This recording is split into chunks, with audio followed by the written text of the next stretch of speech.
Би бол өстой жинхэнэ сэтгэлээр унаал өстой яа идэг бага охин ядаа нэг хараад өнгөрч саал гэж боддог байсан. Бага охин харж чадахгүй гэж бодож байсан чи юу одоо бүр хамт яваад одоо бүр сургууль мөрөлд орохыг харна гэж бодоод байгаа шүү дээ. Баярлаад байгаа шүү дээ. Уурхад түлшний нэр байдаг. Тэндээсээ шууд одоо бол юунд группт орсон байгаа. Нэг клээстэй юм өргөж болохгүй, ажил хийж болохгүй гэсэн.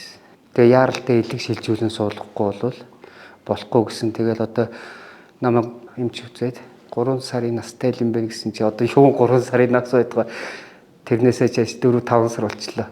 Гээл зүгээр явлаа. Улам гайгүй болоо шүү.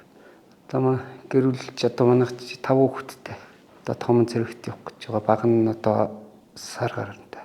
Хүүхдүүдтэй хараад улам л сэтгэл санаагаа тайван байлгаал. Энэ минь гэдгийг энэ өстө гоё болж байна. Би өстө цаашдаа илүү болно, эрүүл болно гэл дандаа сайхан бодож илүү бол. Эрт илрүүлэхт орооч ял гэж зөндөөлсөн биш нэг тэр үедээ би өвдгөө болохоор нэг тоохгүй. Тэгэл яваад дэгсэн болтгүй юм байна. Тэгэл сард 2 удаа эмнэлэг төвчгсөн. Одоо би чинь цагаан сараас хойш нэг чивтэйг одоо энэ намын чанар аваад улам л гайгүй бол. Одоо явахаа тэр жоох ингээл балраал юм артаал өмнөхөө өдөр мартаал тэр үдгээс одоо л гайгүй.